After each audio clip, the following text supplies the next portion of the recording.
This episode is powered by Anivia Pickleball. Based in the heart of Vancouver, BC, whether you're new to the game or a seasoned vet, they have the paddle for you.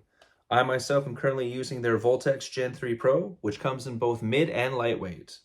A big thank you for the team at Anivia for taking a chance on me in this podcast. And for listeners of the podcast, if you enter AGorman15 at checkout, you get 15% off. Check out Anivia.com now. That's AGORMAN 15 at checkout.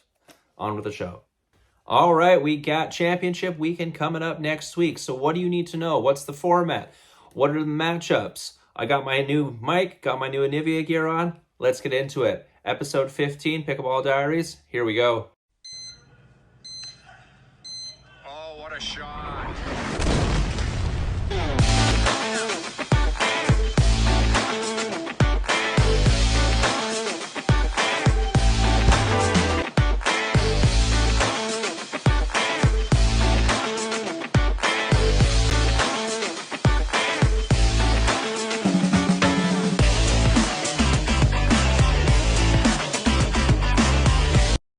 All right, let's do a quick season recap before we get into the format. So at the end of the season, we had the Rush number 1 at 10-4. They won the tiebreaker against the Wolverines, who are number 2, also at 10-4. Then the Pronghorns at 3rd at 8-6. The Brewers also 8-6 at number 4. Then we had Toronto United also 8-6. So 3, 4, and 5 all 8-6, and then it was just tiebreakers to figure out that lineup. The Smash at 7-7, then the Lions and Rollers filling out the bottom, 3-11 for the Lions, 2-12 for the Rollers. So the format for this championship weekend coming up, which is going to be in Mississauga at the One Health Center for the CNPL, you're going to have 1 versus 8, 2 versus 7, 3 versus 6, and 4 versus 5. So this is a double elimination, 8-team bracket. So for those of you who aren't familiar with a double elimination bracket, so think any regular bracket as the start. So NHL, NBA, NCAA, any type of thing like that. And then what happens is, though, in a double elimination bracket is once you lose your first game, you drop down to the B side or the backdraft side of the bracket. So what happens then is if you lose your first game, you drop down to that B side, you still have a chance to get to the finals. You just have to play more games and to work your way back up. So what the CNPL is also doing is after round 1, they're doing a reseed. So what that means, so say, for example, 1 beats 8, but 7 beats 2.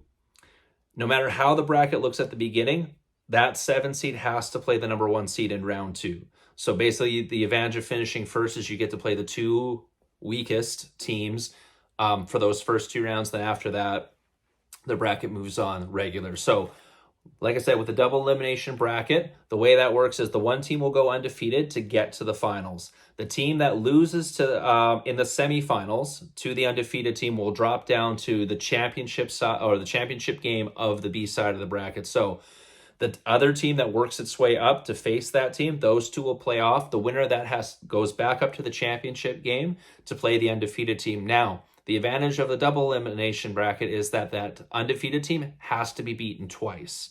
So the team that comes up from the B side of the bracket, they got to win the first game to force a winner-take-all tiebreaker matchup. And that's how that's going to work. So this is the typical format for most pickleball tournaments. So this was like, for example, when we played at Nationals, this was the format at Nationals or at Provincials or anything like that.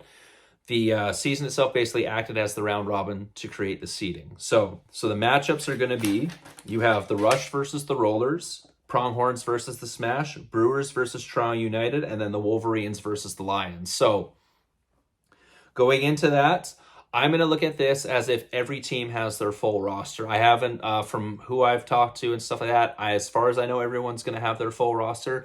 I know in like the Western split, the Smash were missing some people.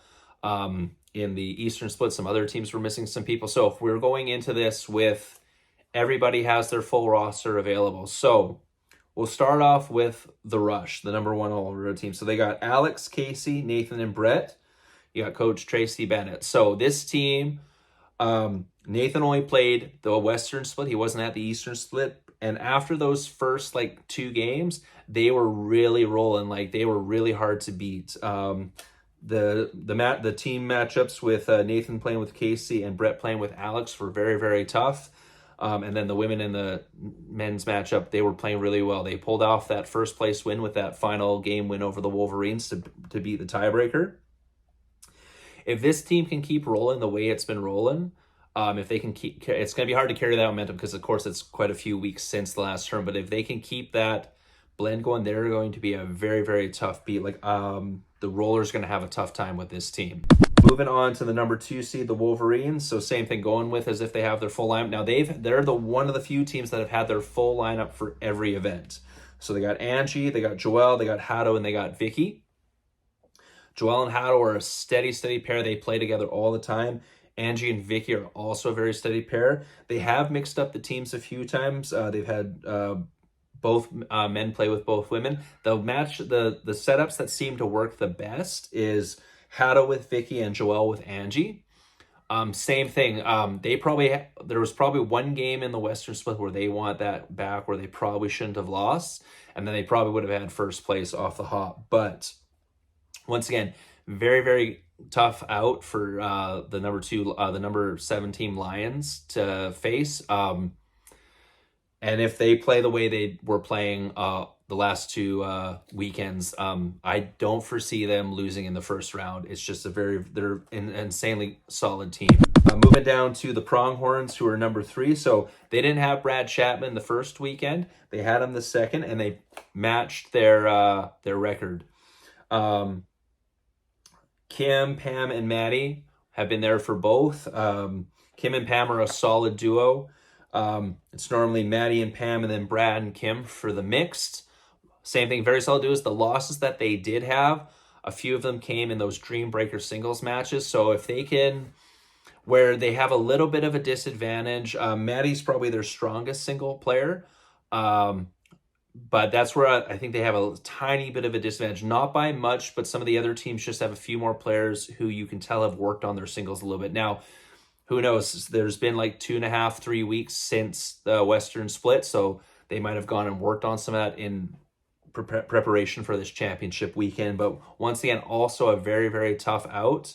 But the game between them and the Smash is going to be, if lack of anything, electric. Moving on to the Brewers. So same thing. This Brewers team has had their full roster at every event. Now since the Western Split, they have picked up another player, Reese George. She's listed as a 4.5, 5.0 player. I've never seen her play. I did look her up on Pickleball brackets. She has played at quite a few tournaments in Ontario, like versus Christina and Mark, so they probably know her pretty well. I have a feeling she's being brought in just in case someone goes down. I don't think she's going to replace Susan or anything like that. Like, Susan did seem to have, especially on the second day of the Western Split, a little bit of a tough go. I don't know if she was injured or just gassed. But I got a feeling Reese is going to be there more as a safety net. Same thing, the match the Brewers are going to have with Toronto United, that's probably going to be the first round match to watch. Christina and Mark are as steadiest pair as ever.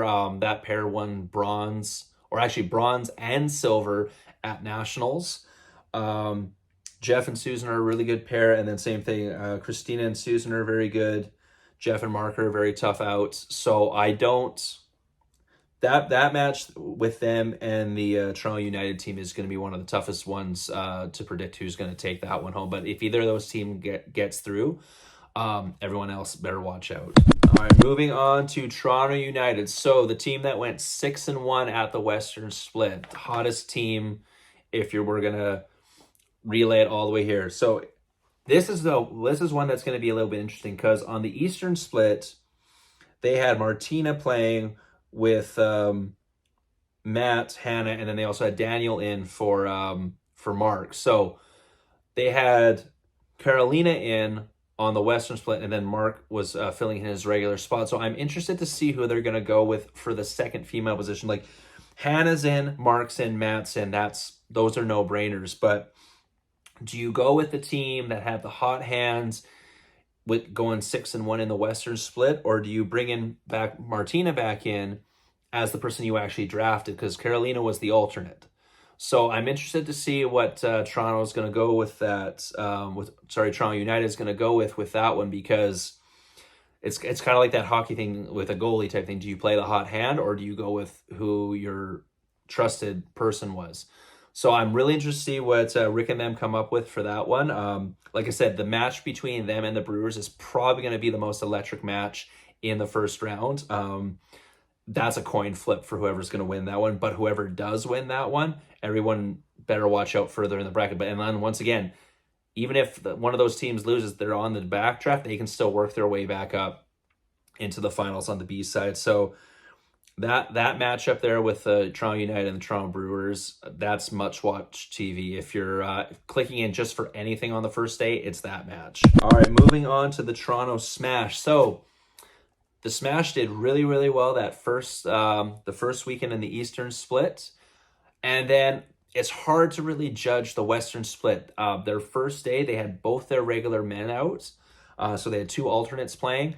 And then the second day, they only had one. They only had Chris back. Dalbeer was out and I haven't heard anything different from what I heard was the birth of a child. So once again, congrats to Dalbeer with that. But so the Western split wasn't a really good representation of how good this team is. This team was ranked first coming into that weekend, and then dropped all the way down to sixth due to not having both the players there. So, like I said, going with having the full roster there, this is a very fast, very athletic team. It's going to be a tough match for the Pronghorns. Not that the Pronghorns are any slouch here. Like I said, between this one and the Toronto United and Toronto Brewers game, this matchup here also might be a candidate for one of the more electric matches to watch. Really interested to see who pulls this one out. And then same thing, B side of the bracket. That's going to be a tough matchup for anyone who has to play either of those teams. Moving on to the Lions. So not the weekend they definitely wanted. Last weekend at the Westerns, they went 1-6, finishing with like a 3-11 record. So not the greatest. From what I've seen, they haven't picked anybody up as a possible alternate or a possible safety net for any of the players. They're getting the Wolverines for the first round matchup. As good as Kim Layton is, as good as some of the other players are on this team with Cam, Grace, and Eric, I don't see them getting past at least the first round. Now, like I said, these are all really good players. Everybody has a chance to win. We saw that happen in the Western split with the Rollers taking out the Wolverines. And they didn't even do it in the Dreambreaker singles. They did it in a regular setup. So everybody's got a chance to win here. But if you're just going with what's on paper and with past performance taking into account, they're going to have a tough one taking out the Wolverines for sure. So I hope it's a really good match, and I hope they do well. But like I said, this is going to be a tough matchup for them. Hopefully they can pull it out.